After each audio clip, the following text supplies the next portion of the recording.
Good morning, everybody, and welcome back to the Bid Breakfast. You will notice there is a fourth face on the screen today. So welcome, Rich. Thank you. Richard has joined us because there was a follow-on question from last week's Bid Breakfast bio. So he will be jumping on very shortly just to answer that question. Rob and Chris, good morning to you. Good morning, Matt. Good morning. Rob. Morning, Rich. We've just been talking about football, which we won't bore everybody with, but needless to say, it was a rather amusing discussion this morning.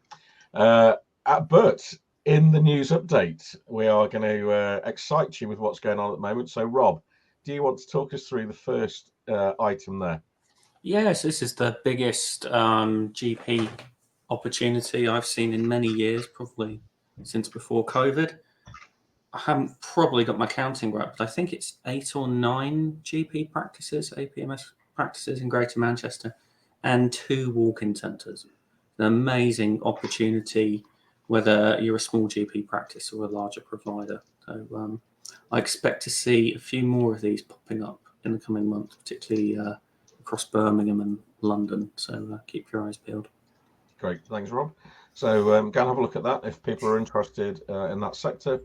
The second item, again, more opportunities for people. I posted earlier, I think it was over the weekend, actually. There were 3 frameworks that were really interesting in different sectors. One was on consultancy and a fairly decent sized framework there. There was a communications and marketing framework, which is a little bit smaller. And then there was a huge logistics framework, which I think from memory was 9 figures. All of those looked pretty interesting. I would highly recommend, if you're in that space, that you go and have a look at those and see if they are of interest to you. The third item, Chris, with your background in net zero, can you just give people a quick update on that?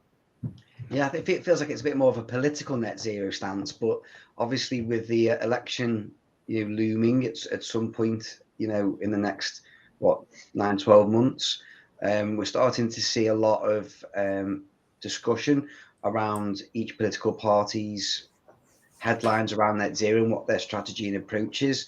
You'll be surprised to know that there's no consensus about what's the best way. Each have got their own stance and stuff like that. So I think it'll be interesting to see, once the landscape changes, how that impacts what we're supposed to be kind of doing going forward, and how that's going to affect us both from a personal perspective and from a tender perspective as well. I think that's going to be a really interesting one to watch, Chris, as things develop over the next sort of 6 to 9 months. Right. So, as I said, we've been joined by Richard Bailey today. Rich, what's your official title? I know it's Global CEO of the World, but what's your official title? Independent consultant, I think we'll go with, Matt, today. Excellent. Fantastic. So we interviewed you as part of the Bid Breakfast bio last week. You were talking about serving to lead, which pricked some particular interest with audience members, and we had a follow-up question which we didn't have time to address. So the question was, what is serving to lead and how is it relevant for bidding? If you just want to give us your thoughts on that, please. Yeah, sure. I mean, serving to lead, I think, is probably best summarized as being the concept that the leader puts the needs of those that he is leading before his own. So it's fundamentally sort of self-sacrifice, or the selflessness is probably a better term for it. So it's the concept that you drive the best out of the team by making sure that their needs are addressed before your own, by looking and seeing how you can take action to support and enable them to deliver. And you and I, Matt, had a little conversation post the session last week, just talking about sort of the context of this for bidding. I think for me, the sort of best example I could give would be, in those tenders where you're up to the wire, that that a review has sparked a change of approach, or there's been a clarification question that lands at the last minute that moves the operating model or the commercial model or the approach, or even a focus on a question, and therefore there's that sense of, right, how do we address this particular challenge that needs to be done quickly and accurately and thoroughly. And inevitably in those situations, I think you'll end up with some members of the team, I've got to go and rewrite my entire answer. So Chris might be almost starting from a blank piece of paper with 24 hours to go. Rob might be just going through and making sure that all the tenses are right in his final paragraph, and that he's references client quotes properly. And I think it sort of manifests itself in bidding in this concept of, okay, what can I do as the leader, and indeed what could Rob do as a team member to support Chris in that scenario of suddenly having a lot to do. And it's not about saying we'll take work away from you to redistribute. It's not about disrupting the flow of the team that works in terms of expertise, in terms of writing style, all those bits and pieces. But it's the bits that sit around the side about how can I support Chris to be effective. So it might be, simply as little as, look, I'm available all evening if you want to jump on a call. It might be, I've got a writer's block. I can't get across this particular concept. I can't in my own head think about how I express this. Right, let's jump on a call for 15 minutes. 9 o'clock at night, 9:30 at night, or 10 o'clock at night. Whatever it is. And I think the difference here, and the important bit, is then that Chris feels that level of support, that although he's the one that's got the bulk of the work, that's doing the activity, that's got the pressure and the challenge, that he feels supported, and that he feels there are people on his side that have got his back, that are trying to help without disempowering him. And I think that's the balance for me. So I think it becomes relevant just in this idea of selflessness. I've finished my tasks. How can I help other people? And looking at it from a team perspective, so the team has an objective, and although we might silo or chunk that into components so that we can get it done more quickly, it's just having that awareness that where is the broader team, and if I finish my particular contribution, is there anything I can do to support other people with their contributions? Yeah, and I think that was the interesting thing, Rich, when we talked about this earlier, was having the foresight to be able to understand what the objective is and move everybody along towards that objective, sometimes without them realizing actually what's happening. And as you say, sometimes people are quite siloed and focused on their own bit and don't necessarily have those leadership skills to look into the future and say, we've got to get there together, otherwise this doesn't work. And for you then collectively to take responsibility, whether you and I think in a lot of ways, you want people to be sort of focused on their own component parts, because you're splitting down what is a complicated activity into something that is manageable across a number of people to deliver at pace. So I think there's almost sort of an inevitable consequence there of the mechanics of the process. But for me, sort of the serving to lead aspect in bidding is about how are you selfless for the team, either in a leadership position or as one of the other contributing team members. Brilliant. Thanks, Rich. Rob, Chris, have you got anything you want to quickly follow up on that with, or should we move on to the next question? I could talk a while on this as well, but I think let's move on. I think we've got a lot of questions to get through. Rich, you are very welcome to stay with us. I know you've got a very busy day today, so if you want to drop off, thank you for your time again, and we will no doubt speak to you whenever we do. Smashing. Thanks, gents. I'll see you soon. Brilliant. Thanks, Rich. Cheers. Right, bye. Now, this is a really interesting question, and I've been looking forward to hearing Rob's take on this. What skills should I be looking for in a bid writer? Come on in, Rob. Robert Ward. No. Well, the obvious one is they need to be able to write in a professional and business-like manner.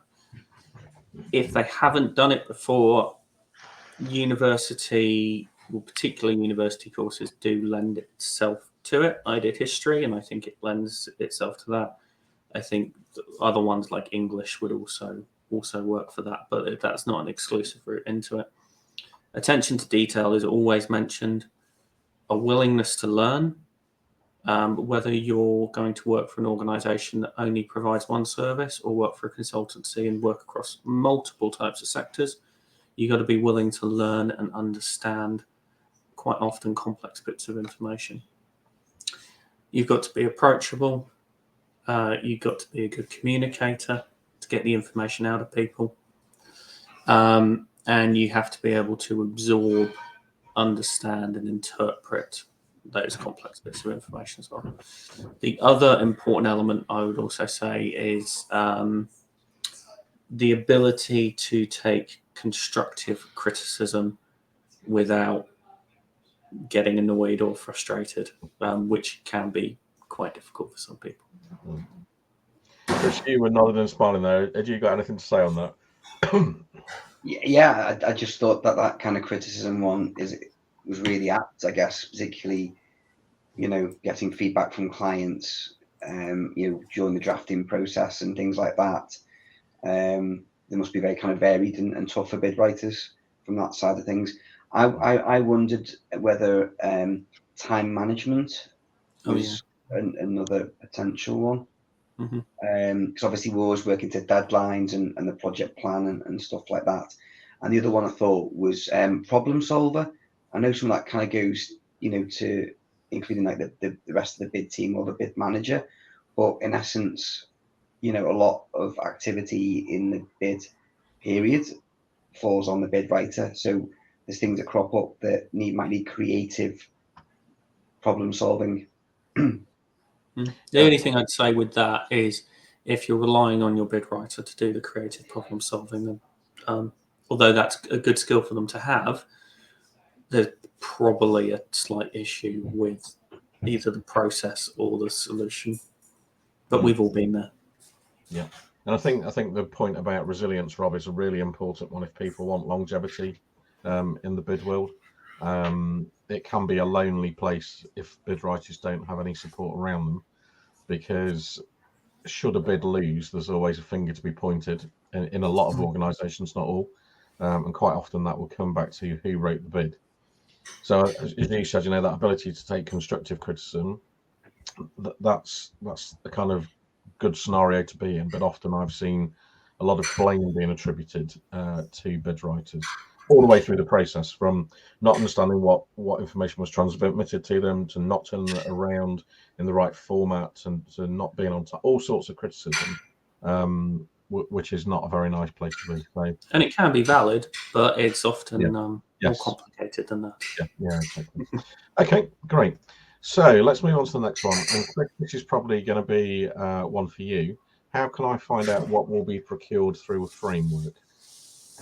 Yeah, we were discussing this the other day, weren't we, in terms of the prep. I think in terms of, there's obviously different kind of frameworks out there. You've obviously got Crown Commercial Service, you've got the NEPO, ESPO, YPO, and in that instance, they've got like named authorities that particularly will use their framework. When I was kind of at CCS, we used to encourage people when using a framework to do the contract awards against the original ODU notice, so you could see all the awards under the framework. And I think the other thing is we always talk in these sessions around having good relationships with the framework manager, and I think that's really key here as well, to understand that the pipeline of activity, understand who's previously used it and things like that, because a lot of these framework organizations will be getting management information, so they will know this. They might not want to share with you the contract value and the number of years, but in terms of the types of services or products that go through, the types of organizations that go through it, they should be able to give you a steer, and it's in everyone's interests for people that use the framework to get the right outcome from their procurement process. And you mentioned pipelines there, Chris, and as we talked about with the Transforming Public Procurement and the new Procurement Act, it is a requirement for larger organisations to publish pipelines, isn't it?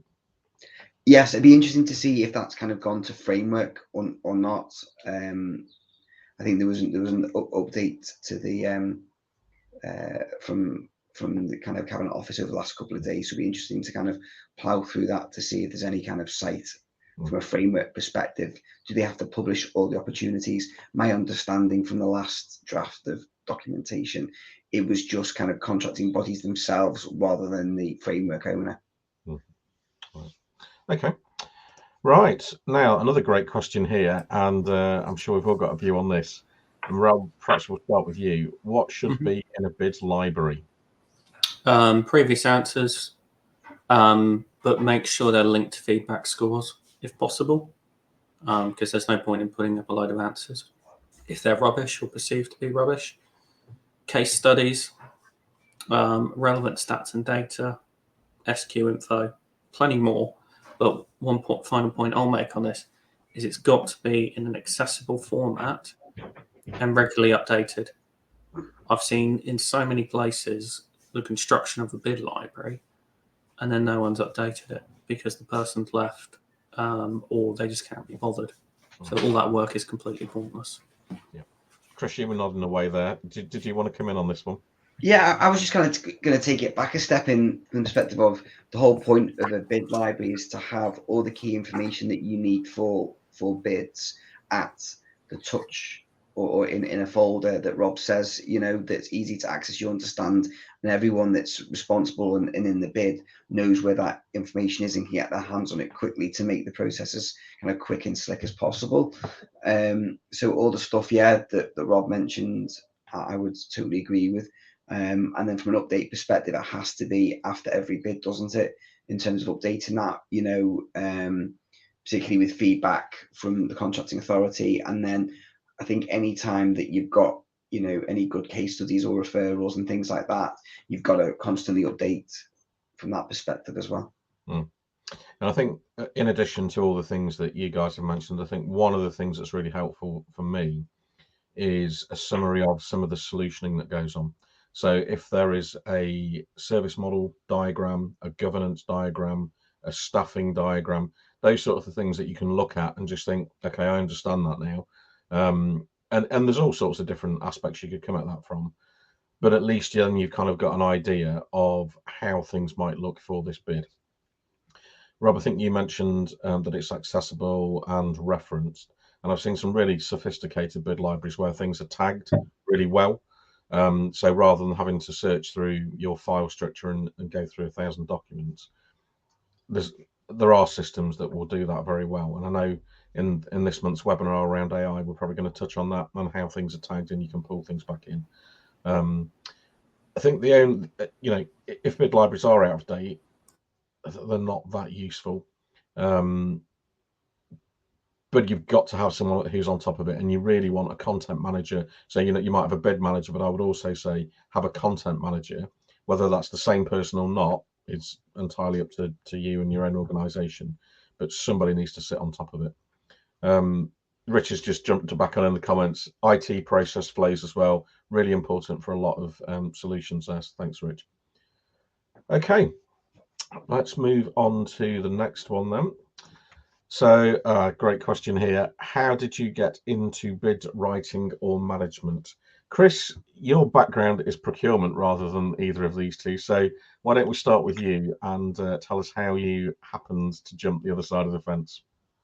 Yeah, I think what I felt when I was like evaluating bids was that there were people that had a good product or service that just couldn't describe what it was, or, you know, well, so they could describe what it was from a sales and marketing perspective, but they couldn't answer the question. It was like, felt like it was going back to kind of people's university or homework days. And there were obviously people that were good at doing homework that you could do it the night before and get like full marks. And there was me that we used to beaver away and it'd take weeks and still only get like a C, you know, from that side of things. And I just felt that, you know, maybe that procurement expertise in a sales-led process might be able to help and just, you know, give something back. So yeah, that's why I kind of came the other side, and I found it really interesting.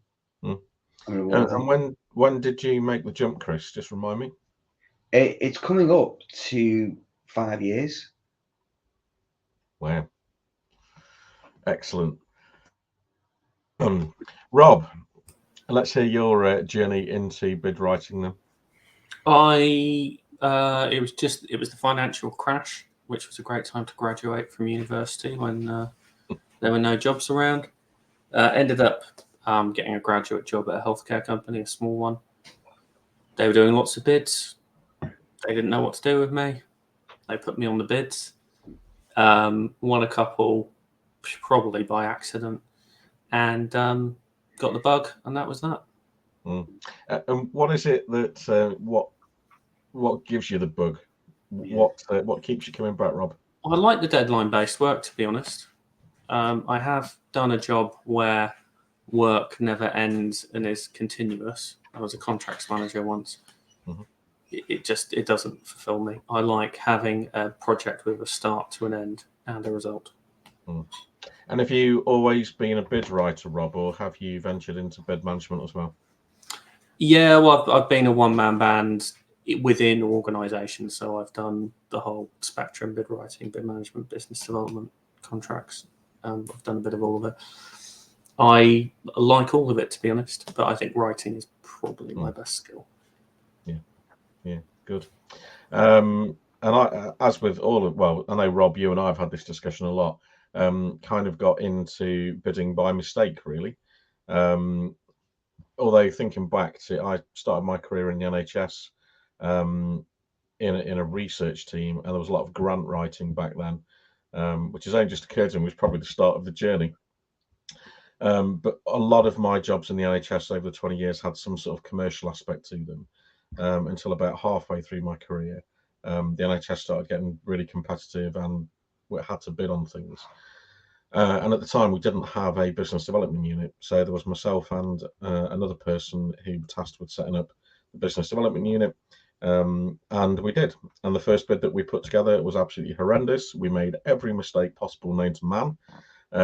But this was back in the days where it was hard copies that had to be bound, that had to be put in certain envelopes, and there was a procedure for putting things in envelopes. So the bid had to be in one size envelope with one label, and the form of offer had to be in another envelope with another label. It was a little bit like postal voting, where A has to go into B and C and all that sort of stuff. And if you got it wrong, you were disqualified. And then you had to get everything couriered, or if it was close, we could drive it down the road. And that's really how I got into it. But it was the same sort of thing. Having played a lot of sport over the years and being competitive, I liked the competition behind it. I liked the urgency of the job. It was exciting to pull a team together, to find a solution, to get to the right price, and to win. And that's really what has kind of kept me in this. But that's how it all started. And actually, it was probably the biggest unplanned move of my career that then kind of kicked it on to where it is now. So I don't know if anyone has got similar stories. It'd be really interesting to hear them. A lot of people that I speak to kind of got into it. Mistake's probably the wrong word, but it wasn't planned. They were maybe good at sales or they were good at something else, and then all of a sudden they kind of got, well, you can do a bit of that, and then they ended up in bidding. Right, let's move on to the next question then. And Rob, this is probably going to come to you as our social value expert, but should we write a social value policy to help us with social value questions? Yes. Good. No, occasionally bids will even ask for a social value policy. So on the off chance, it's worth doing even just for that. But I think the key thing is it's best practice as an organisation to get one together, figure out how you're doing it, the governance behind it. It will make everything easier, both in terms of doing the social value and writing the answers. The questions often ask about what is your social value governance, reporting, outcomes, measuring. So if you've got that all together already, it will make it a lot easier. Are there any? Just go on, Chris. Yeah, I was just going to say, I know we're looking at this purely from a tender perspective, but I think there's more wider benefits of having a social value policy for businesses now. and I think David mentioned this on the net zero webinar that we did, that Generation Z, when they're looking for their next employer, look at kind of the social value and sustainability element of a business, because the world is obviously changing, with climate change and a number of other factors. So they'll be left with what predates us.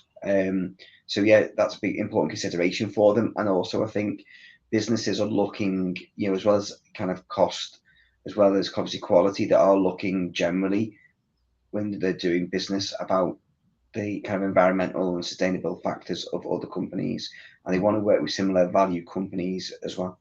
And I know you've just done some training up in the Northwest, which is your kingdom, Chris. Was there anything? Well, was there anything that you would want to share with today's listeners about the discussions around where businesses are in terms of that development that you spoke to on the day? Did everyone have a social value? Do people even know what social value is when you're talking to local businesses? So I think that's the reason why they were there, because I think a lot of them were doing pockets, but wanted to bring this under one umbrella or roof, really. So the big overriding thing for me from that session was that people are doing it and don't realize it. People want to do it and don't know how to do it, or links into the council, for example. And thankfully, as part of the session, there were people from the council there that were offering to do some links into to groups. So you're not always going to have that kind of opportunity. So I think, yeah, understanding, who you can support, how you get links into them.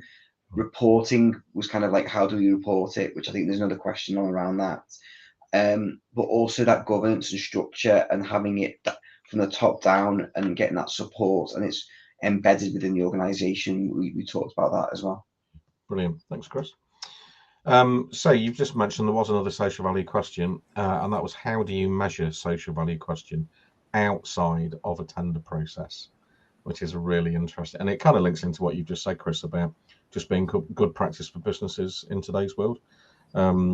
Let's just do this question, and then I think we'll have to call it a day. So, Rob, do you want to jump on this, and then Chris, maybe you can follow up from whatever perspective you want to answer it from.